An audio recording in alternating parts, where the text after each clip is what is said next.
Ela comprou um casebre no sertão que ninguém queria, e foi aí que ela achou algo que mudou tudo. Inscreva-se no canal e ative o sino. O sol de janeiro queimava a poeira alaranjada de Canudinho do Agreste, como se quisesse apagar o distrito do mapa. Edilma Rodrigues empurrava a máquina de costura Singer pela rua de terra, os braços magros tremendo sob o peso do metal negro. Cada passo levantava nuvens que grudavam no suor do pescoço. Ela não olhava para os lados. Conhecia de cor as casas de taipa, os olhares de pena das vizinhas, o cheiro de mandioca cozinhando que vinha de todos os quintais menos do dela. No colo, enrolada num pano desbotado, Laís dormia com a respiração curta, o peito subindo e descendo num ritmo que Edilma contava sem querer. 7 anos, 42 dias até a cirurgia, 18 mil reais que ela não tinha. A menina havia acordado com febre de madrugada e o posto só tinha dipirona. O médico dissera sem tirar os olhos da prancheta: se não operar até março, a válvula não aguenta. Edilma parou em frente à casa de penhores do seu Anastácio. O homem apareceu na porta, limpando as mãos num avental sujo de graxa. Quanto dá na Singer? A voz dela saiu sem força. Anastácio olhou para a máquina, depois para Laís, depois para o chão. 700? É o que posso. Ela vale 2 mil. Valia. Ele coçou a barba rala. Ninguém costura mais, Edilma. Tudo vem pronto de feira. Ela entregou a máquina sem negociar. Anastácio contou as notas, dobradas e úmidas, e ela as enfiou no sutiã. 70 dias de trabalho resumidos a 7 pedaços de papel que não comprariam nem a consulta de retorno. Quando voltou para a rua, Zefa estava encostada no poste, os braços cruzados sobre a barriga larga. Você tá doida, mulher? Vendeu a Singer? Preciso de entrada pro agiota. Ele só empresta com garantia. Zefa puxou Edilma pelo braço, longe dos ouvidos que se multiplicavam nas janelas. Esquece o Zé Boca. Aquele homem cobra 15% ao mês. Você vai morrer devendo. Ela baixou a voz, os olhos brilhando com aquela excitação de quem sabe de algo que ninguém mais sabe. Tem um barraco no fim da Rua do Cruzeiro. Do finado Otacílio, tá em leilão informal, 3 mil. Ninguém quer porque dizem que é mal assombrado. Mal assombrado ou não, eu não tenho 3 mil. Mas tem 700. E o agiota te empresta o resto se você mostrar que vai ter um bem no nome. Reforma, aluga para turista da feira. Em 6 meses você levanta o dinheiro da cirurgia. Edilma olhou para Laís, que abriu os olhos devagar, as íris escuras fundas demais para uma criança. Mãe, a gente vai ter casa? Ela engoliu o nó na garganta. Vamos, filha, vamos. 3 dias depois, Edilma segurava a chave enferrujada do barraco. Zé Boca havia cobrado 20% de juros, não 15%. Mas ela assinou o papel sem ler. A porta rangeu quando ela empurrou, e o cheiro a atingiu como um soco. Mofo, urina de rato, algo adocicado e podre que ela não conseguia nomear. Laís apertou o nariz. Mãe, por que cheira a remédio velho? Vai virar nossa casa de verdade, filha. Edilma entrou, pisando com cuidado nas tábuas soltas do assoalho. As janelas estavam tapadas com compensado. A luz do sol entrava em fachos finos, iluminando teias de aranha que pendiam do teto como cortinas fantasmas. Ela pegou a vassoura que trouxera e começou a varrer. O chão de cimento tinha manchas escuras que pareciam nunca ter saído. Quando a vassoura bateu perto da parede dos fundos, o som mudou. Oco ressonante, como se houvesse um vazio embaixo. Edilma parou. Bateu de novo com o cabo. O mesmo eco. Laís puxou a barra do vestido da mãe. Tem alguma coisa aí embaixo? Edilma se ajoelhou, passou a mão no cimento. Havia uma rachadura quase imperceptível. Um quadrado irregular de uns 50 centímetros. Ela enfiou a unha na fenda, mas não cedeu. Precisaria de ferramenta. Precisaria de coragem para quebrar o chão de uma casa que acabara de comprar. Precisaria de uma explicação caso alguém perguntasse o que estava fazendo. Ela se levantou, limpou as mãos no vestido, pegou Laís no colo. Vamos embora por hoje. Amanhã a gente volta. Naquela noite, deitada no colchão fino da casa alugada, Edilma não conseguiu dormir. Ouvia o ranger da rede onde Laís dormia, a respiração irregular da menina, o latido distante dos cachorros. e ouvia também o eco do chão oco. Fechou os olhos e tentou rezar, mas as palavras não vinham. Às 2 da madrugada, um motor roncou na rua. Edilma se levantou, foi até a fresta da janela. Um carro preto, vidros fumê, passou devagar em frente ao barraco que ela comprara. Parou. Os faróis apagaram. Ficou ali, parado, motor ligado, por quase 5 minutos. Depois seguiu devagar, até sumir na curva. Edilma voltou para o colchão. O coração batia rápido demais. Quem vigiava? Por quê? E o que havia embaixo daquele cimento rachado que alguém não queria que ela encontrasse? Na manhã seguinte, Edilma voltou ao barraco com uma picareta emprestada do vizinho. Disse que ia quebrar uma parede para fazer a janela. Laís ficou com Zefa, que resmungou sobre febre e remédio, mas aceitou. O sol ainda estava baixo quando Edilma trancou a porta por dentro e se ajoelhou no cimento rachado. A primeira pancada ecoou alto demais. Ela parou, ouviu a rua lá fora. Nada. Continuou. 5, 10, 15 golpes. O cimento cedeu em pedaços irregulares, revelando terra batida. E no centro, envolta em lona plástica preta, uma caixa de metal. Edilma largou a picareta. As mãos tremiam quando puxou a caixa. Pesada.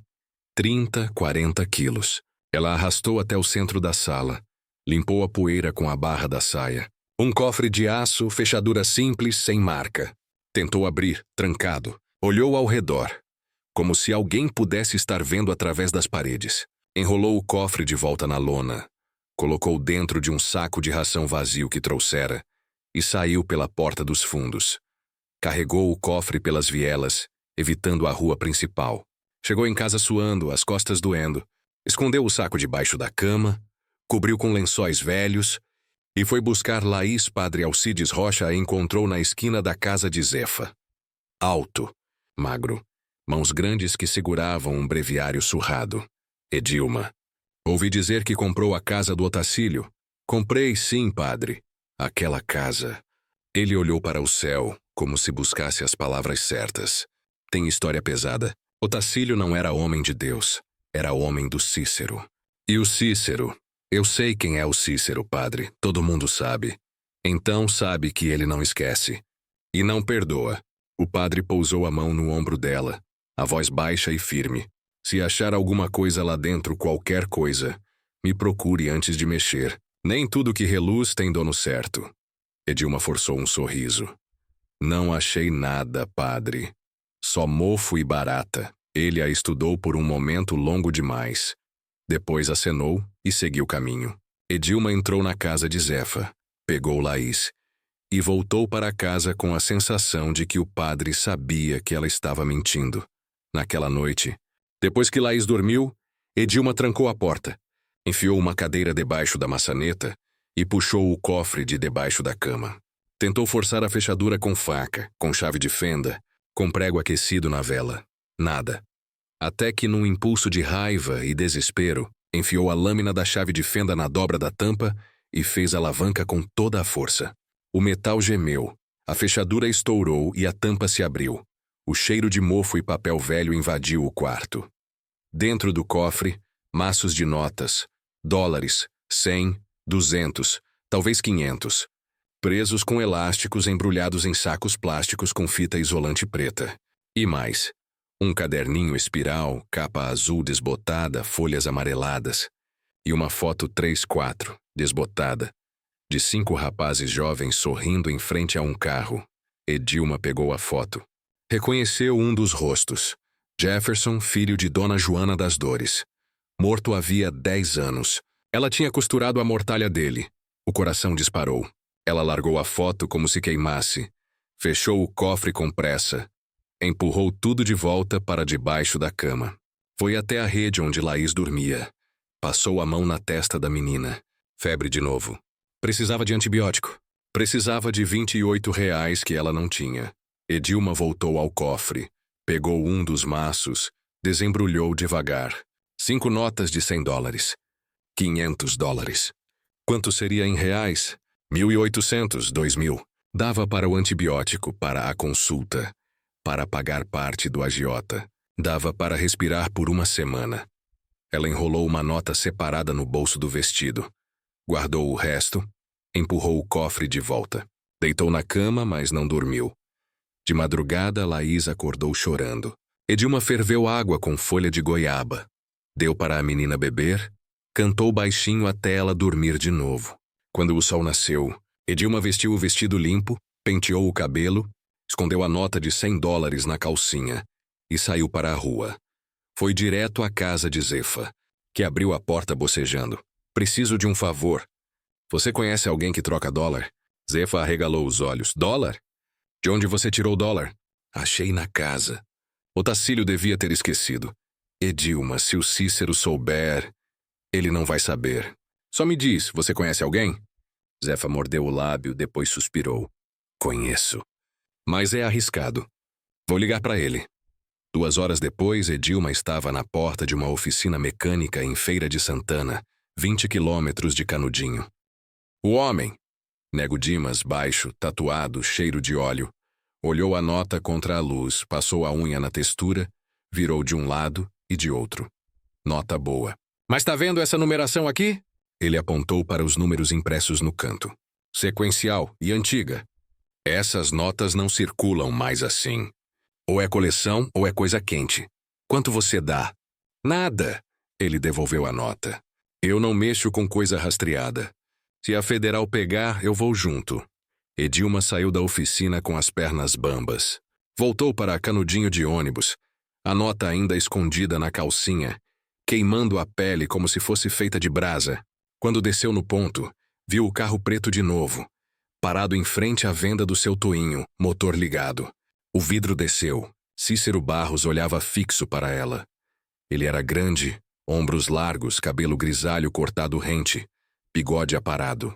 Usava camisa social azul, manga curta e um cordão de ouro grosso no pescoço. Os olhos eram pequenos, fundos e não piscavam. Edilma Rodrigues. A voz saiu grave, pausada. Ouvi dizer que a senhora comprou a casa do compadre Otacílio. Ela parou a 3 metros do carro. Comprei, sim, senhor. Achou alguma lembrança dele lá dentro? Só sujeira e mofo. Cícero sorriu, mas não com a boca toda. Só um canto, torto. Que bom. Porque o Otacílio era muito meu amigo. E às vezes amigos guardam coisas uns dos outros. Entende? Não achei nada, seu Cícero. Ele acenou com a cabeça devagar, os olhos ainda fixos nela. Se achar, me avise. Eu pago bem. Muito bem, o vidro subiu. O carro seguiu. Edilma ficou parada no meio da rua, o sol queimando a nuca até Zefa aparecer correndo. Pelo amor de Deus, mulher, o que ele queria? Edilma não respondeu, só virou e caminhou para casa. Cada passo mais pesado que o anterior, sabendo que o que quer que estivesse escondido debaixo da cama não era só dinheiro. Era sangue, e Cícero Barros ia caçá-la até encontrar. Edilma não dormiu naquela noite. Ficou sentada na cadeira ao lado da rede de Laís, ouvindo a respiração fraca da menina, os grilos lá fora, o ranger do telhado de zinco quando o vento batia. A nota de $100 continuava escondida na calcinha, queimando a pele. Nego Dimas havia dito, coisa rastreada.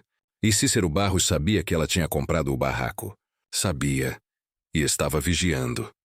Quando o sol nasceu, Edilma vestiu a saia preta e a blusa branca que usava para ir à igreja. Pegou o ônibus para Salvador. 2 horas de estrada poeirenta. O motor roncando. Gente subindo e descendo com sacos de farinha. Galinhas amarradas. Crianças no colo. Ela desceu na rodoviária. Atravessou 3 ruas até uma galeria comercial, onde Zefa dissera que havia câmbio clandestino. Casa de turco, como chamavam. O homem que a atendeu era jovem, magro, tatuagem de âncora no antebraço. Ela mostrou a nota. Ele colocou contra a luz. Passou a unha, virou de um lado e de outro. Depois olhou para Edilma com os olhos estreitados. Quanto quer trocar? Só essa. Dou R$ 1.800. Mas preciso do seu RG, ela hesitou. Dar o RG era deixar rastro. Mas Laís precisava do antibiótico. Precisava da consulta. Precisava que a mãe não desistisse. Não precisa do RG, não? Preciso, lei nova. Acima de $500 tem que ter documento. Edilma entregou o RG. O homem anotou o número num caderno, Devolveu o documento, contou as notas de real, sujas, amassadas, cheirando a mofo. Ela guardou tudo no sutiã, agradeceu, saiu. Comprou o antibiótico na farmácia da rodoviária. Comprou pão, margarina, sabão em pó. Pagou $400 ao agiota Zé Boca, que a recebeu na porta do bar com um sorriso largo e os dentes podres. Ô, Edilma, tá cheirando a dinheiro hoje, é? Vendi umas coisas. Que bom. Porque o prazo tá correndo. E eu não gosto de correr atrás de cliente. Ela voltou para Canudinho no ônibus das 3. Quando desceu no ponto, viu o carro do delegado Mário Sena parado em frente à venda do seu toinho. Cícero Barros estava ao lado, de braços cruzados, conversando baixo com o delegado. Os dois olharam para ela ao mesmo tempo. Cícero acenou. Sena não e Edilma fingiu não ver e seguiu para casa. Mas antes de chegar, Zefa a interceptou puxando-a para o beco. Edilma, pelo amor de Deus, o delegado tá procurando você. Disse que quer conversar sobre documentação da compra. E o Cícero tá junto. O que ele quer? Não sei. Mas a Joelma, mulher do vigia da delegacia, me disse que o Cícero foi lá ontem à noite. Ficou 2 horas conversando com o Sena. Saiu de lá com um envelope. Edilma sentiu o estômago revirar. Eu não fiz nada errado, Zefa. Eu sei, mas eles não ligam para isso. Edilma foi para casa, trancou a porta, escondeu o dinheiro que sobrou dentro de uma lata de café vazia no armário, deu o antibiótico para Laís, fez mingau, colocou a menina para dormir. Depois pegou o cofre de debaixo da cama, enrolou num lençol velho e atravessou o quintal até a casa de Zefa. Precisa guardar isso para mim. Só por uns dias. Zefa olhou para o volume, depois para Edilma. O que é? É melhor você não saber, Edilma, por favor. Zefa suspirou. Pegou o embrulho. Subiu no telhado pela escada de madeira que usava para limpar as calhas e escondeu o cofre entre as telhas e a caixa d'água. Quando desceu, limpou as mãos no avental. Se o meu marido souber, ele me mata. Ele não vai saber. Edilma voltou para casa. Às 7 da noite bateram na porta. Ela abriu. Delegado Sena estava parado no degrau, fardado, boné na mão, a barriga grande empurrando a camisa para fora da calça. Atrás dele, Cícero Barros, de camisa social bege e óculos escuros mesmo com o sol já baixo. Boa noite, dona Edilma. A voz do delegado era mansa, cansada. Preciso de uns minutos. Eu ia dormir. Minha filha tá doente. Não vai demorar. Ela saiu para o degrau, fechou a porta atrás de si. Não queria aqueles homens dentro de casa. Sena coçou a nuca, como se estivesse com vergonha do que ia dizer. A senhora comprou a casa do finado Otacílio Borges. Isso é fato. É, e pagou quanto? 3.000. Tem recibo? Tenho. E durante a reforma, achou alguma coisa lá dentro? Objeto pessoal, documento, alguma coisa assim? Edilma olhou para Cícero. Ele estava imóvel, os braços cruzados, os olhos fixos nela. Achei mofo, rato morto e um ninho de marimbondo. Mais nada. Sena riu sem graça. É que o Cícero aqui, que era muito amigo do Otacílio, disse que o finado guardava umas coisas de valor sentimental. Relógio do pai, uns papéis antigos. E como a senhora comprou a casa? Não achei nada disso. Cícero deu um passo à frente. A voz saiu baixa, pausada. Engraçado. Porque meu informante viu a senhora saindo de uma casa de câmbio em Salvador. Hoje de manhã, o sangue gelou nas veias de Edilma. Como ele sabia? Quem a viu? Eu vendi uma aliança da minha mãe, ouro, e troquei por real numa joalheria. Joalheria não é casa de câmbio. Cícero sorriu torto. Casa de câmbio é onde se troca dólar. Sena levantou a mão como quem interrompe briga de criança. Calma, Cícero. Dona Edilma não tem obrigação de dizer onde vai e o que faz. Ele olhou para ela, a voz baixa. Mas se a senhora achou alguma coisa que não é sua, seria bom devolver. Evita problema. Eu não achei nada. Cícero tirou os óculos escuros. Os olhos eram pequenos, fundos, sem piscada. Tem certeza? Tenho. Ele guardou os óculos no bolso devagar. Que bom. Porque se aparecer alguma coisa, de repente alguma coisa que não devia estar aí, eu vou precisar buscar.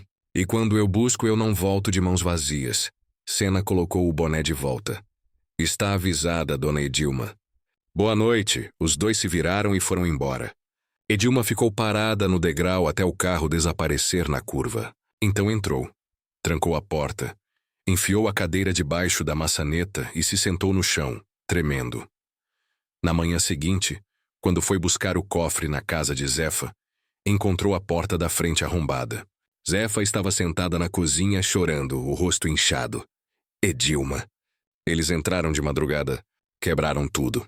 Levaram a televisão, o rádio, o dinheiro que estava guardado e o cofre. Tá lá em cima.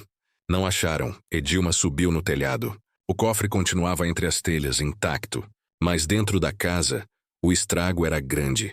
Gavetas reviradas, colchão rasgado, armário no chão. Ela trouxe o cofre de volta, escondido numa caixa de papelão, e levou para casa. À tarde, abriu de novo. Tirou o caderninho espiral.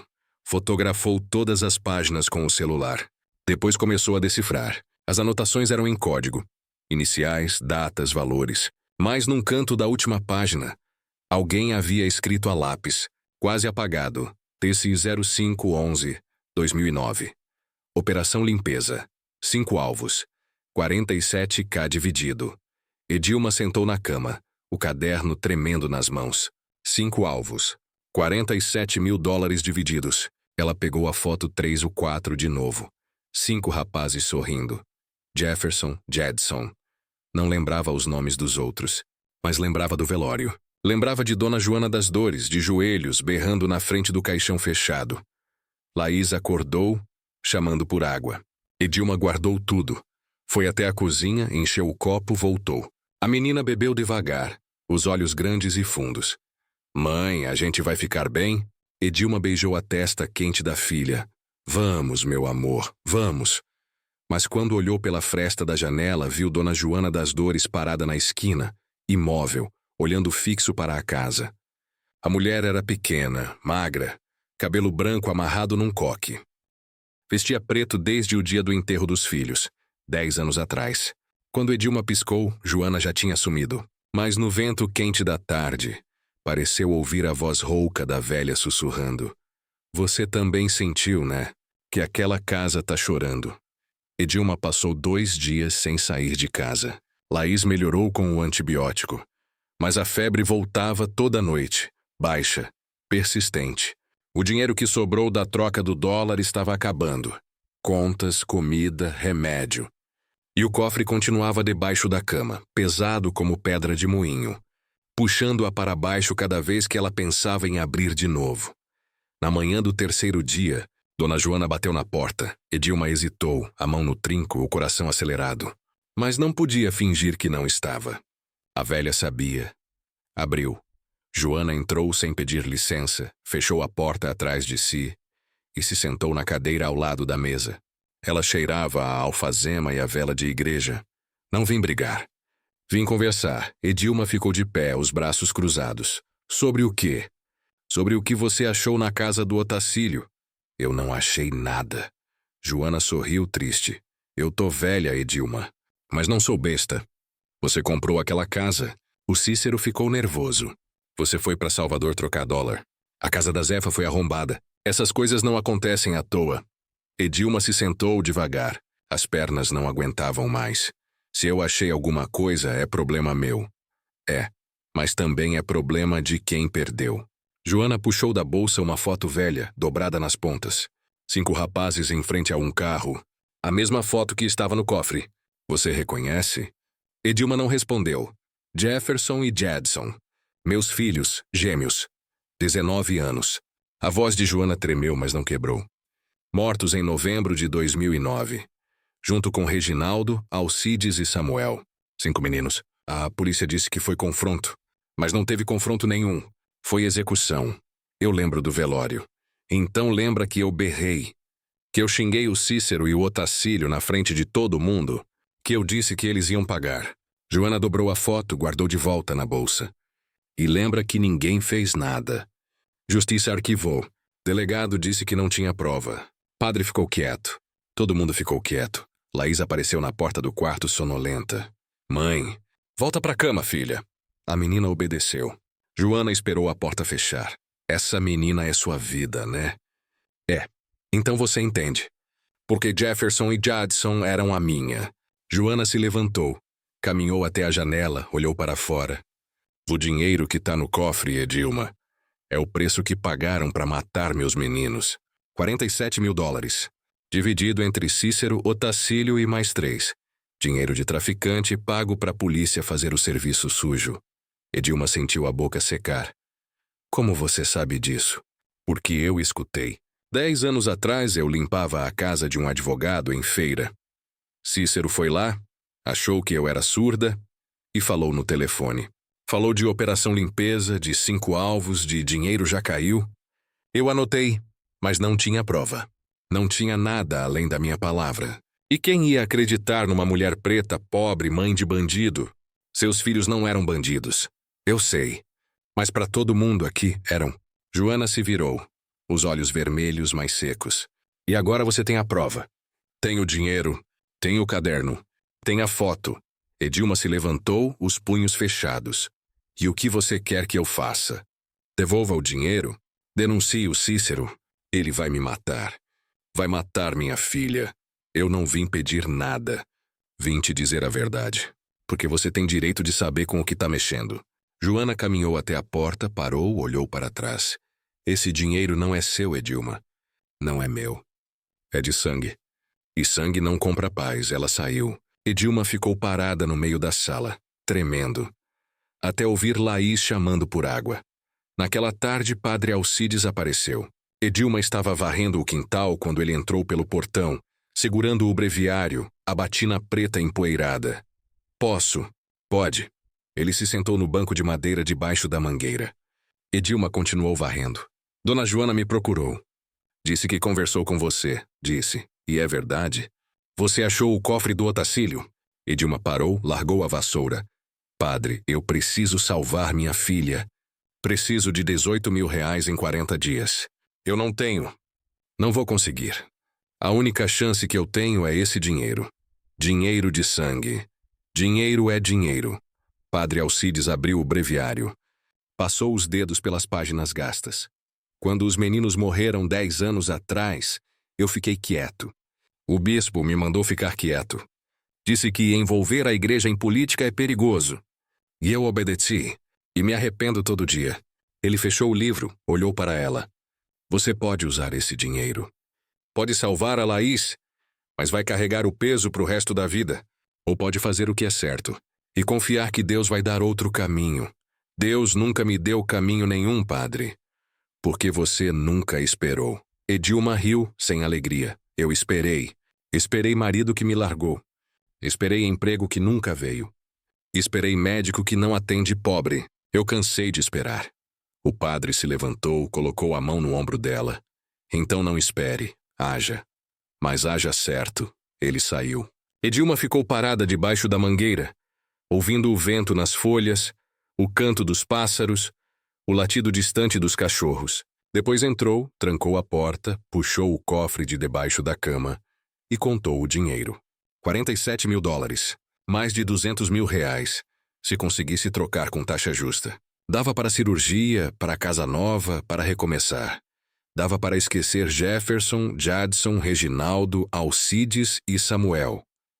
Laís chamou do quarto. Edilma guardou tudo de volta. Foi até a menina. A febre tinha voltado. Ela molhou um pano, colocou na testa da filha, cantou baixinho até ela dormir. Naquela noite, às 2 da madrugada, Edilma acordou com barulho na porta. Levantou devagar, foi até a janela. A porta da frente estava intacta. Mas quando olhou para a porta dos fundos, viu que tinham arrancado a tranca. A porta estava entreaberta, balançando no vento. Ela pegou a faca de cozinha, atravessou a sala nas pontas dos pés, empurrou a porta. Ninguém. Mas no chão, na soleira, havia um bilhete dobrado. Abriu. Letra de forma. Lápis entrega o que não é seu. Você tem 48 horas. Edilma amassou o bilhete, jogou no lixo, trancou a porta com pregos e arame. Voltou para o quarto, pegou o cofre, enrolou num lençol e escondeu dentro do armário atrás das roupas. Deitou na cama, mas não dormiu. Ficou olhando para o teto, ouvindo a respiração de Laís até o sol nascer. E quando o sol nasceu, Edilma sabia que tinha que escolher a filha ou a justiça. Não tinha ideia de como escolher as duas. Edilma não comeu nada no café da manhã. Laís pediu mingau, e ela fez. Mas suas mãos tremiam tanto que derramou metade no fogão. A menina comeu devagar, os olhos grandes fixos no rosto da mãe. Mãe, por que você tá chorando? Edilma limpou o rosto com a barra da saia. Não tô não, filha. É o suor, mas estava. E sabia que Laís sabia. Às 9 da manhã, levou a menina para a casa de Zefa. Disse que precisava resolver umas coisas na cidade. Zefa olhou para o rosto dela e não perguntou nada. Só pegou Laís no colo e fechou a porta. Edilma voltou para casa, pegou o cofre, enrolou num lençol velho, colocou numa sacola de feira. Atravessou o distrito a pé, evitando a rua principal, até chegar na casa de Dona Joana. Bateu na porta. A velha abriu, viu a sacola e fez sinal para ela entrar. A casa era pequena, limpa, cheirava a café velho e vela apagada. Nas paredes, retratos dos filhos, bebês, crianças, rapazes sorrindo. Joana fechou a porta, trancou, puxou a cortina da janela. Você trouxe. Edilma colocou a sacola na mesa, tirou o cofre de dentro. Joana se aproximou devagar, como se estivesse diante de um túmulo. Passou a mão na tampa do cofre e fechou os olhos. Abre. Edilma abriu. O dinheiro, no caderno, a foto. Joana pegou a foto com as duas mãos, beijou o rosto dos filhos e começou a chorar. Um choro baixo, arrastado, que parecia vir de dentro da terra. Meus meninos, Edilma esperou em silêncio.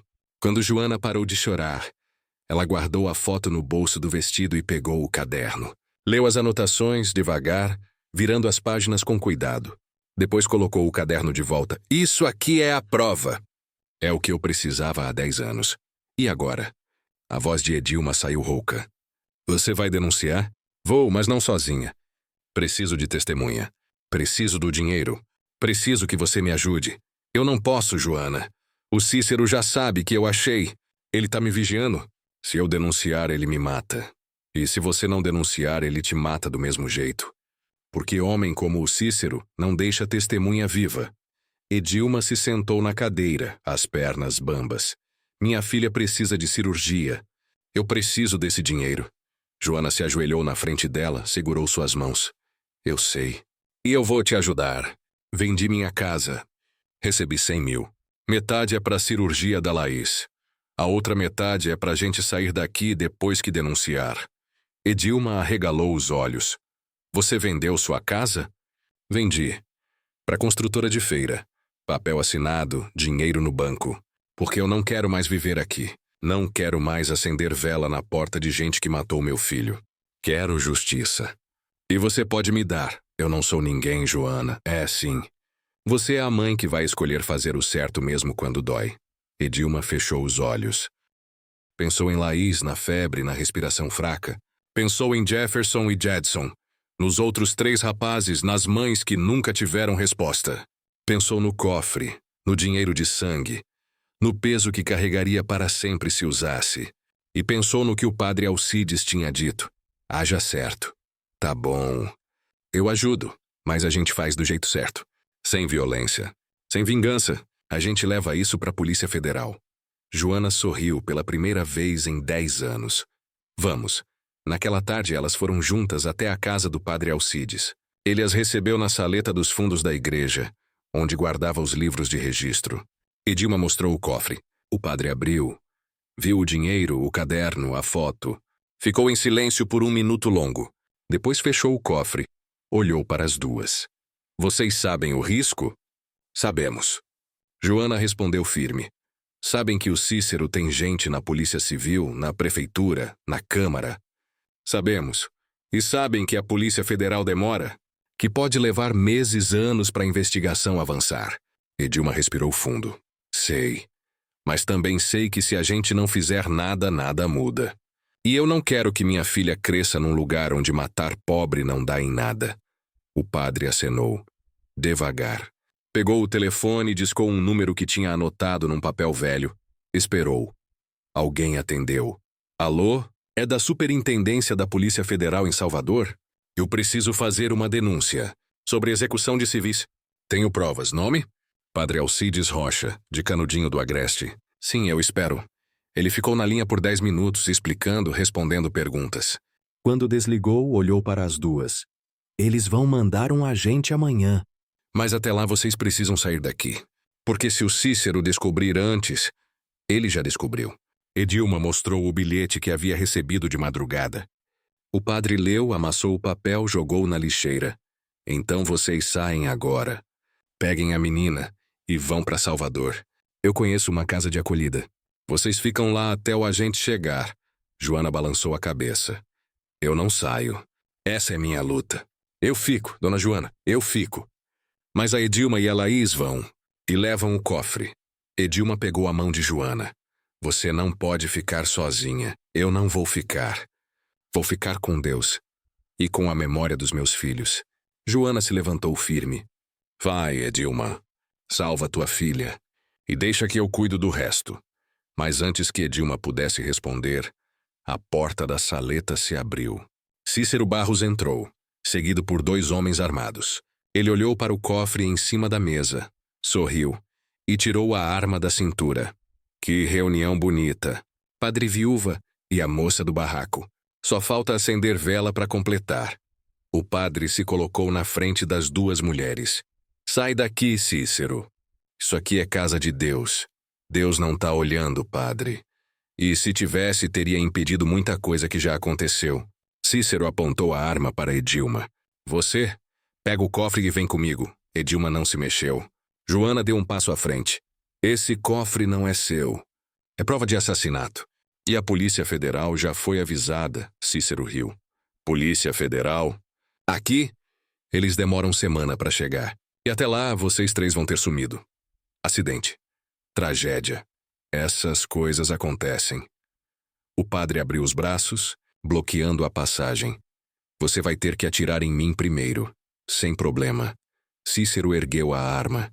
Mas antes que pudesse apertar o gatilho, a porta da frente da igreja se abriu. Zefa entrou correndo, segurando um celular. Tá gravado! Tudo que você disse tá gravado. E já foi enviado para 3 números diferentes. Cícero se virou, a arma ainda erguida. Você? Eu. Zefa estava tremendo, mas não recuou. E se você atirar em alguém aqui, todo mundo vai saber. Porque eu coloquei o celular transmitindo ao vivo. Tem 200 pessoas assistindo agora. Cícero olhou para o celular, depois para os homens armados. Baixou a arma devagar. O rosto estava vermelho, as veias do pescoço saltadas. Vocês não sabem com quem estão mexendo. Sabemos. Dona Joana deu outro passo à frente. Você é o homem que matou meus filhos. E agora todo mundo sabe. Cícero guardou a arma, cuspiu no chão e saiu. Os 2 homens armados saíram atrás dele. Quando o carro arrancou, Edilma desabou na cadeira, o corpo inteiro tremendo. Zefa desligou o celular, se sentou no banco da igreja e começou a chorar. Eu achei que ele ia atirar. Achei que ia morrer. Padre Alcides abraçou as 3, uma de cada vez. Vocês foram corajosas. Mas agora precisa agir rápido. Cícero não vai desistir. Edilma pegou o cofre e olhou para Joana. Vamos juntas, todas, para Salvador. Agora, Joana acenou. Zefa também. E naquela noite, às 4, Edilma, Laís, Joana e Zefa pegaram o ônibus para Salvador. O cofre escondido numa mala velha, e não olharam para trás enquanto o Canudinho do Agreste sumia na poeira alaranjada da estrada. A casa de acolhida ficava num bairro periférico de Salvador, rua de paralelepípedo, casas coladas umas nas outras, cheiro de peixe frito e esgoto. Padre Alcides havia ligado na frente, e uma mulher chamada Ivone, 50 anos, cabelo trançado, voz firme, as recebeu na porta. Ela olhou para Laís, depois para o cofre que Edilma carregava, e não fez perguntas. Apenas abriu a porta. Quarto dos fundos. Tem 3 camas. Café da manhã às 6. Não saiam sem avisar. Edilma colocou Laís na cama. Cobriu a menina com o lençol fino que Ivone trouxe. A febre tinha voltado. Ela molhou um pano, colocou na testa da filha e ficou ali, sentada na beirada da cama, até a menina dormir. Joana e Zefa sentaram na outra cama, em silêncio. Nenhuma delas sabia o que dizer. Haviam deixado tudo para trás. Casa, rotina, segurança. Pela frente só incerteza. No dia seguinte, o agente da Polícia Federal chegou. Era um homem jovem, uns 35 anos. Negro, magro. Camisa social azul sem gravata. Ele se apresentou como agente Cardoso. Mostrou a identificação e pediu que Edilma abrisse o cofre. Ela abriu. Ele fotografou tudo. O dinheiro, o caderno, a foto. Pegou algumas notas, colocou num saco plástico transparente, lacrou, depois se sentou na mesa da cozinha com Joana, Edilma e Zefa e fez perguntas. Muitas perguntas. Joana contou sobre a morte dos filhos. Edilma contou sobre a compra do barraco. Zefa contou sobre a ameaça de Cícero na igreja. O agente anotou tudo num bloco pequeno, a letra miúda e rápida. Quando terminou, ele guardou o bloco, olhou para as três. Vocês fizeram a coisa certa. Mas preciso ser honesto, isso vai demorar. A investigação precisa seguir protocolo. Ouvir testemunhas, analisar documentos, periciar as notas. E o Cícero Barros tem advogado. Tem influência. Não vai ser fácil. Quanto tempo? Edilma perguntou a voz fraca. Meses, talvez anos. Joana bateu a mão na mesa. Anos? Meus meninos estão mortos há 10 anos. Quantos anos mais eu preciso esperar? O agente suspirou. Eu entendo sua dor, dona Joana, mas justiça exige tempo. Justiça exige coragem. E a gente teve. Agora é a vez de vocês, ele acenou devagar. Vou fazer o possível. Mas enquanto isso, vocês precisam ficar aqui. Não voltem para Canudinho. O Cícero sabe que vocês denunciaram. Ele vai tentar calar vocês. Edilma olhou para Laís, que dormia na cama dos fundos. E a cirurgia da minha filha? Eu tenho 40 dias. A dona Joana disse que vai pagar. É verdade? Joana acenou. É 50 mil. Já transfiro amanhã. O agente anotou isso também. Bom, então a menina fica bem. Mas vocês três, por favor, não saiam daqui sem avisar. Qualquer movimento estranho, me liguem. Ele deixou um cartão com o telefone, pegou o cofre, agora lacrado como prova, e saiu. Edilma ficou olhando para a porta fechada, o vazio no peito aumentando. Havia entregue o cofre. Havia feito a coisa certa. Mas agora não tinha nada. Nem dinheiro, nem casa, nem certeza de que Laís ficaria bem. Joana sentou ao lado dela, segurou sua mão. Vai dar certo. E se não der, vai. Porque a gente escolheu certo. E quando a gente escolhe certo, Deus abre caminho. Mas nos dias seguintes, o caminho que se abriu foi o da perda. Zefa recebeu ligação do marido. Ele havia sido demitido do emprego na delegacia. Motivo: associação com elementos subversivos. Ou seja, por causa dela. Ele gritou no telefone. Chamou-a de louca. Disse que ela tinha destruído a família. Zefa desligou chorando e não atendeu mais quando ele ligou de novo. Edilma recebeu notícia de Canudinho. Alguém havia espalhado boato de que ela havia roubado dinheiro da igreja. As pessoas que antes a cumprimentavam na rua agora a xingavam. Uma vizinha cuspiu no portão da casa que ela alugava. Outra quebrou as janelas do barraco que ela comprara. E Joana recebeu ameaça. Um bilhete deixado debaixo da porta da casa de acolhida. Letra de forma, tinta vermelha. Você vai pagar. Igual seus filhos pagaram. Ivone levou o bilhete para a polícia. Registraram um boletim de ocorrência. Mas ninguém foi preso. Laís piorou. A febre subiu para 39 graus. Edilma levou a menina para o hospital público. Esperou 6 horas na fila, até um médico atender. Ele examinou Laís. Fez cara séria. Disse que a válvula estava piorando. Que era preciso operar logo. Que cada dia contava. Edilma ligou para Joana desesperada. Joana transferiu o dinheiro no dia seguinte. 50 mil reais. Edilma marcou a cirurgia para dali a 2 semanas, no Hospital Santa Clara. Único que aceitava o caso. Custaria 62 mil. Ela ainda precisava de mais 12 mil. Padre Alcides de Canudinho ligou. Havia feito uma vaquinha na igreja. Conseguido 8 mil. Enviou por transferência. Edilma chorou ao receber. Faltavam 4 mil. Zefa vendeu a aliança de casamento. R$ 1.500. Faltavam 2.500. Edilma vendeu os últimos pertences. Roupas, panelas, a Bíblia da mãe. Conseguiu mais 800. Faltavam 1.700. E então, na véspera da cirurgia, Ivone chamou Edilma na cozinha da casa de acolhida. Eu não tenho muito. Mas tenho isso. Ela entregou um envelope com R$ 1.700. É o que eu guardei para comprar geladeira.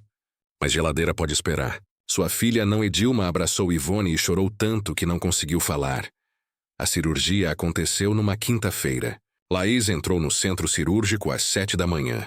Edilma ficou na sala de espera de joelhos rezando. Joana sentou ao lado dela segurando sua mão.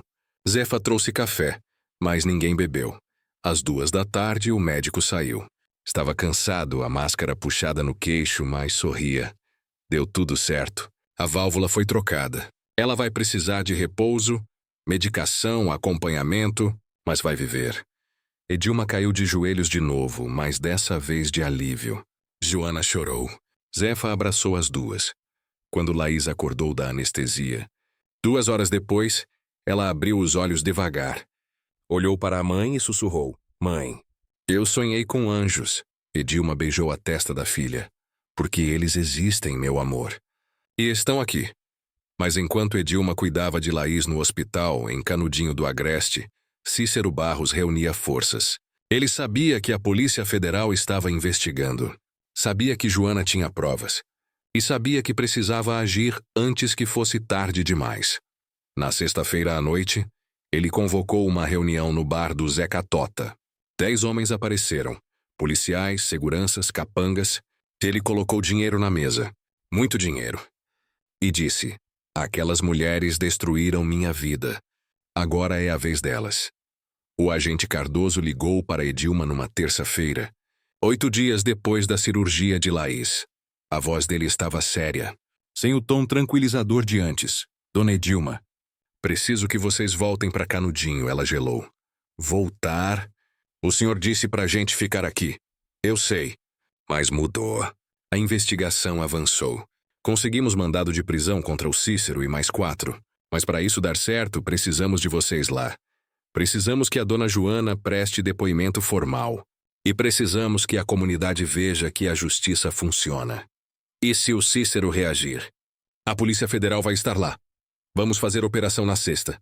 Prisão, busca e apreensão, tudo junto. Mas precisamos da colaboração de vocês. Edilma olhou para Laís, que brincava com uma boneca de pano que Ivone havia dado. A menina estava pálida, magra, mas viva. Respirava sem dificuldade pela primeira vez em meses. Padre Alcides sabe? Sabe. Foi ele quem sugeriu. Disse que quer fazer um culto. Um memorial para os meninos mortos. E quer transmitir pela rádio comunitária. Para todo mundo ouvir, Edilma respirou fundo. Tá bom. A gente vai, na quinta-feira elas voltaram. Edilma, Laís, Joana e Zefa. O ônibus parou no ponto de sempre. E quando desceram, a rua estava vazia. Ninguém nas janelas. Ninguém na porta das casas. Como se Canudinho do Agreste estivesse segurando a respiração. Padre Alcides as esperava na porta da igreja. Ele abraçou cada uma, demoradamente. E depois as levou para dentro. Amanhã vai ser difícil. O Cícero sabe que a PF vem. Ele tem informante. Mas não sabe quando. E não sabe que a gente vai fazer o culto ao mesmo tempo. Culto! Zefa franziu a testa. Com a PF prendendo gente? Exatamente por isso. O padre abriu um caderno, mostrou anotações. Vamos fazer um culto de memória. Para os 5 meninos. Vamos ler os nomes, contar a história, tocar a gravação que a dona Joana fez do Cícero confessando. E vamos transmitir pela rádio comunitária. Ao vivo. Joana segurou a mão do padre. E se ele invadir a igreja? Que invada. Na frente de todo mundo. Na frente das câmeras. O padre sorriu, cansado, mas firme. Porque eu não vou me omitir de novo. Edilma olhou ao redor. A igreja era pequena. Teto de madeira, bancos de cedro gastos pelo tempo. Nas paredes, imagens de santos. E no altar, uma cruz simples, sem ouro, sem enfeite. Ela lembrou da primeira vez que tinha entrado ali, 10 anos atrás, quando costurou a mortalha de Jefferson. Lembrou do choro de Joana. E lembrou de ter pensado: isso não é justo. Agora, finalmente, talvez pudesse ser. Na sexta-feira, antes do sol nascer, a Polícia Federal chegou.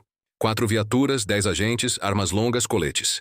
Cercaram a casa de Cícero Barros no alto da colina, a maior do distrito, pintada de branco, com varanda larga e portão de ferro.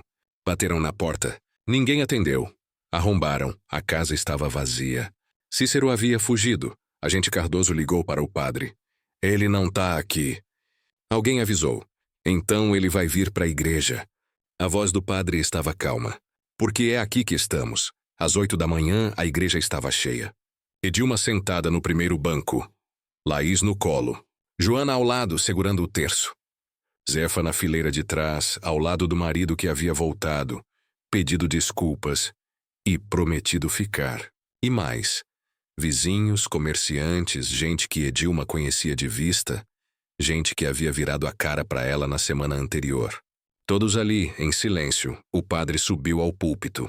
Ajeitou o microfone. A rádio comunitária já estava transmitindo. Edilma via o técnico de som, Joãozinho, mexendo nos botões na mesa improvisada ao lado do altar. Irmãos e irmãs, hoje a gente se reúne para lembrar, para não esquecer, para honrar a memória de 5 meninos que foram tirados de nós há 10 anos. Jefferson das Dores Silva, Jadson das Dores Silva, Reginaldo Souza Lima, Alcides Pereira Santos, Samuel Rodrigues Mota. A voz dele ecoou na igreja e através da rádio por todo o distrito. Edilma viu gente parada na rua ouvindo pelo celular. Viu janelas se abrindo. O padre continuou. Esses meninos foram mortos em novembro de 2009. A polícia disse que foi confronto. Mas não foi. Foi execução. E a gente ficou quieto, porque tinha medo. Porque achava que não ia dar em nada. Porque a gente sempre achou que justiça não é para pobre. Ele fez uma pausa. Bebeu água. Quando voltou a falar, a voz estava mais firme.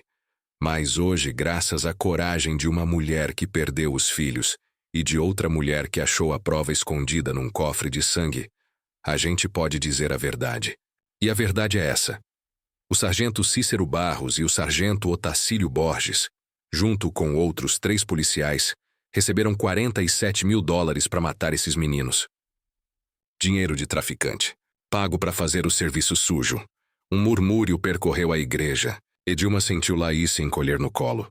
Ela beijou a testa da menina. Calma, meu amor. Vai passar. Joana se levantou. Subiu ao púlpito devagar, as pernas tremendo. O padre a ajudou a segurar o microfone. Ela olhou para a igreja cheia, respirou fundo e começou a falar. Meu nome é Joana das Dores Silva. Mãe de Jefferson e Jadson, gêmeos, 19 anos, mortos em 6 de novembro de 2009. A voz dela falhou, mas não quebrou. Eu passei 10 anos chorando, 10 anos acendendo vela, 10 anos esperando justiça. E hoje, finalmente, a justiça chegou. Ela tirou do bolso um celular velho, conectou no sistema de som da igreja. O técnico ajustou o volume. E então, pela primeira vez, a voz de Cícero Barros ecoou pela rádio comunitária. Era uma gravação tremida, som baixo, mas audível. Cícero ameaçando Joana, dizendo que os meninos mereceram, dizendo que bandido bom é bandido morto, dizendo que quem procurar sarna para se coçar vai se dar mal. A igreja ficou em silêncio absoluto. Mesmo as crianças pararam de chorar.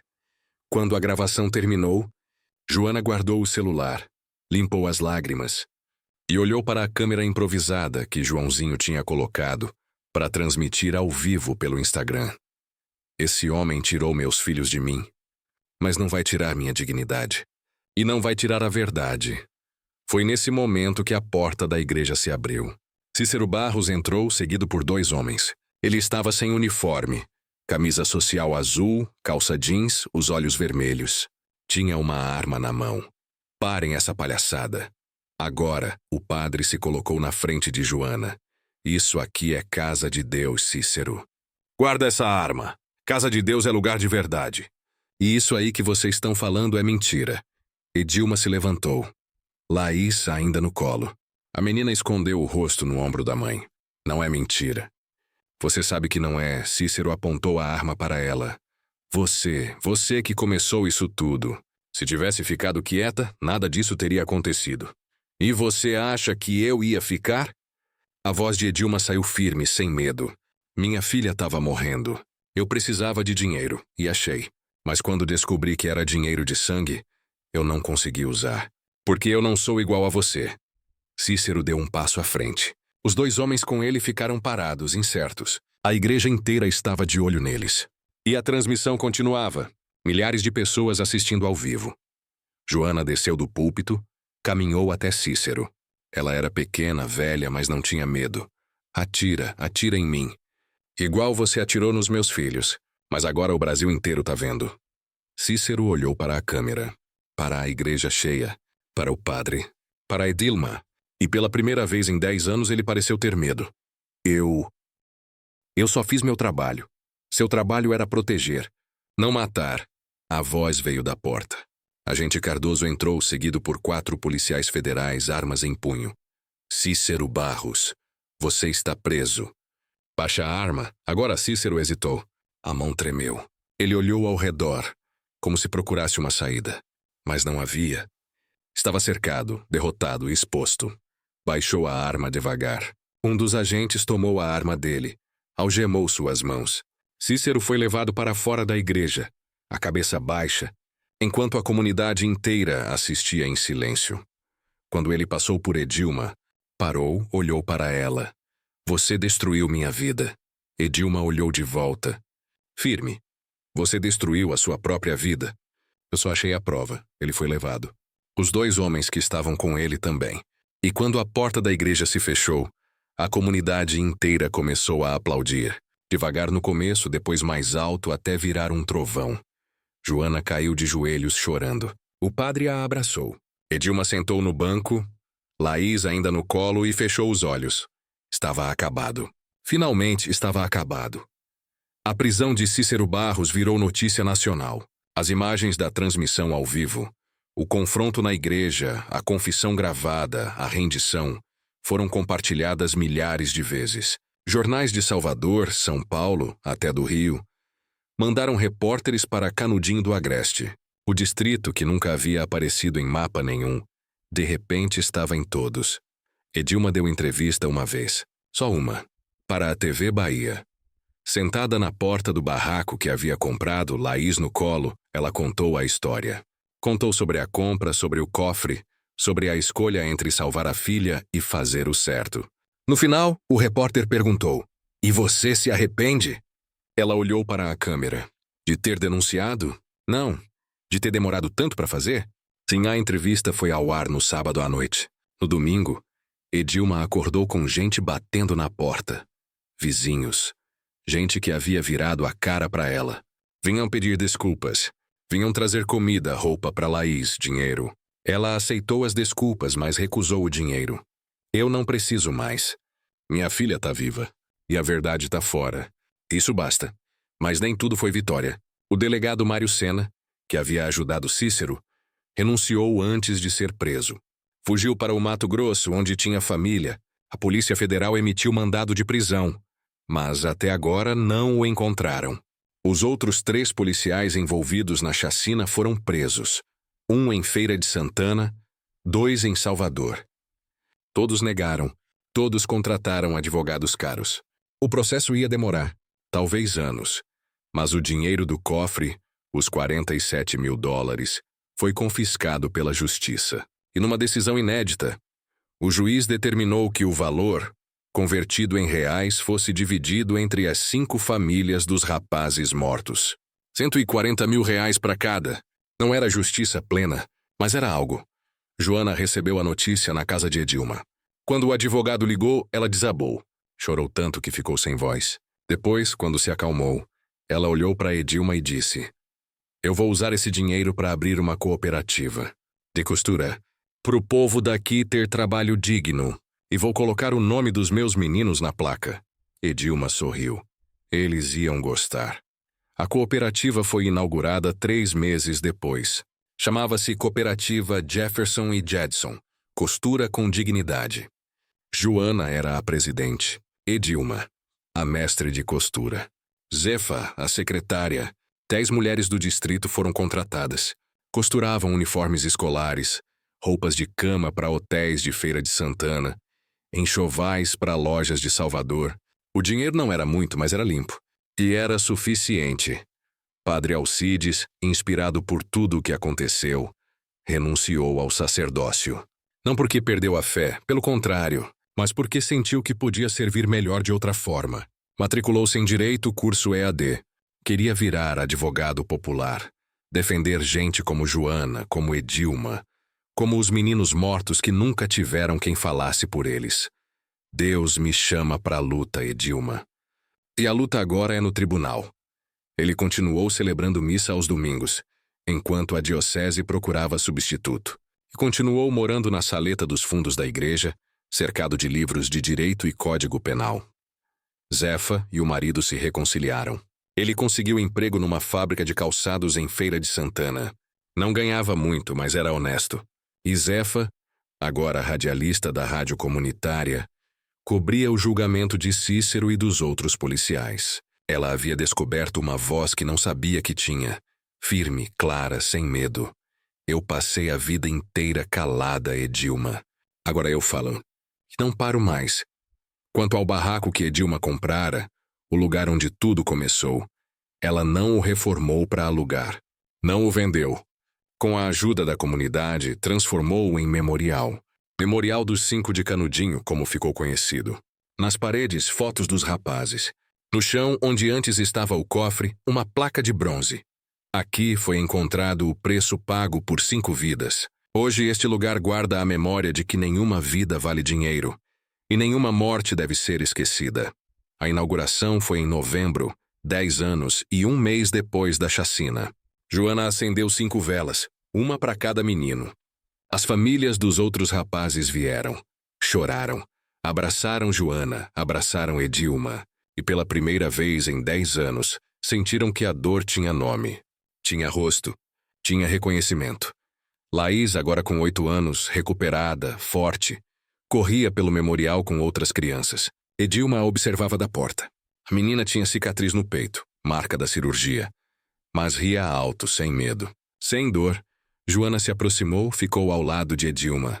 Ela tá bonita. Tá, graças a você. Não, graças a nós duas.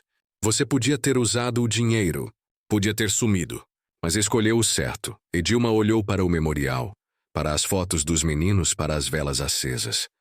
Eu só fiz o que qualquer mãe faria. Não, você fez o que poucas fariam. Joana segurou a mão dela. Você escolheu a justiça. Mesmo custando caro. Edilma apertou a mão de Joana. As duas ficaram ali, em silêncio, enquanto o sol baixava sobre Canudinho do Agreste, tingindo a poeira alaranjada de dourado. Naquela noite, houve festa. Pequena, simples. Forró na praça, bolo de massa, refrigerante, as crianças correndo, os adultos conversando, e no meio da festa, alguém colocou música. Uma canção antiga que Jefferson gostava de cantar. Joana dançou. Pela primeira vez em 10 anos dançou. E Edilma, segurando Laís pela mão, dançou também. Porque finalmente, depois de tanto medo, tanta dor, tanto peso, ela podia respirar. O julgamento de Cícero Barros aconteceu 8 meses depois. Júri popular. Edilma estava lá, no tribunal de Feira de Santana, sentada na primeira fileira. Joana ao lado. Padre Alcides atrás, fazendo anotações. Zefa transmitindo ao vivo pela rádio.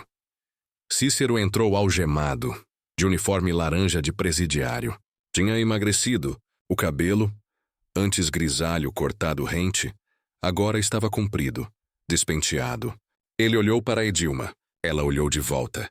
Sem raiva, sem medo, apenas olhou. O julgamento durou 3 dias. Testemunhas, perícia, a gravação tocada no tribunal. Joana subiu ao banco, contou tudo de novo. Edilma também. Outras mães também. E no final, quando o promotor pediu a palavra, disse: este homem não matou por necessidade. Matou por ganância. E ao fazer isso, destruiu não só 5 vidas, mas 5 famílias. 5 futuros.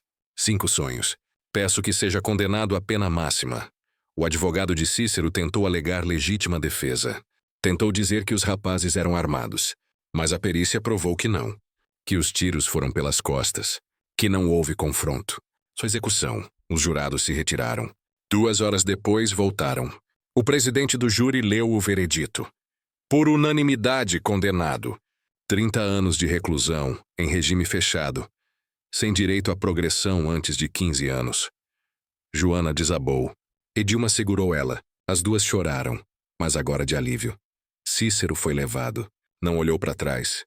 E quando Edilma saiu do tribunal, o sol estava alto, quente, mas não queimava como antes. Laís a esperava na porta, ao lado de Ivone, que tinha vindo de Salvador só para estar presente.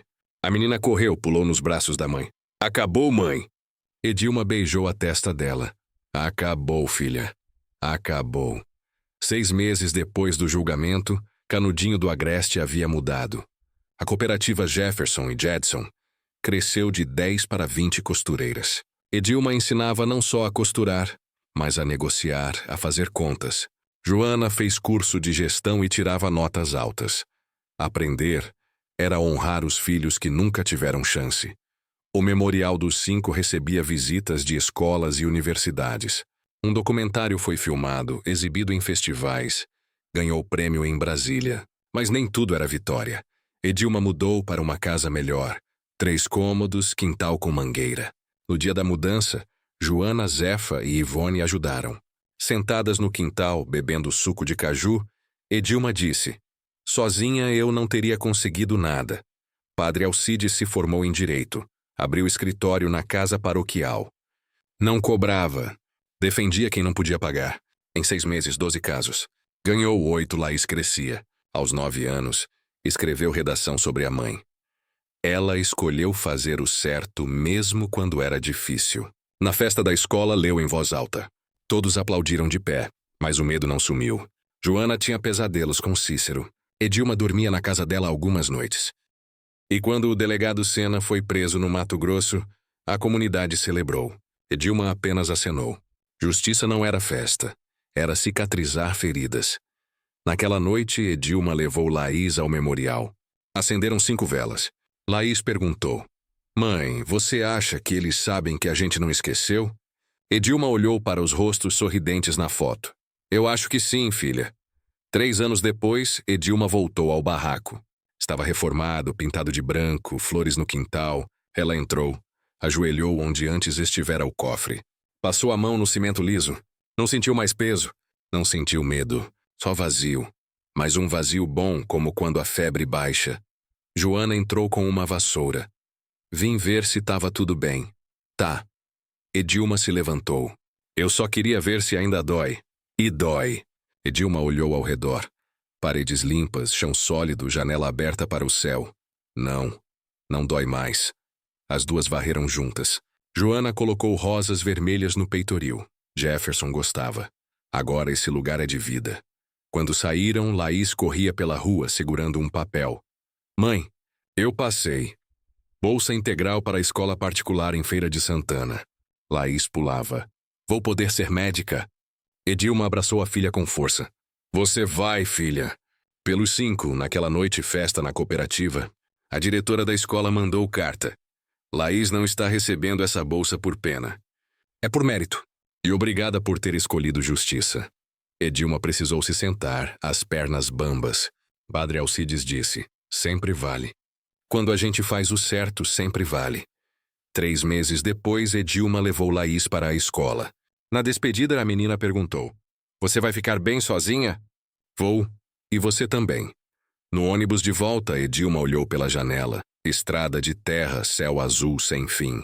Não sentiu medo do futuro, só gratidão pelo presente. Em Canudinho, juntou-se às mulheres da cooperativa. E ali entendeu. Não havia apenas encontrado um cofre cheio de dólares. Havia encontrado a si mesma. Coragem. Comunidade. Isso nenhum dinheiro compraria. 5 anos depois, o barraco virou escola comunitária. Edilma ensinava costura. Joana contas.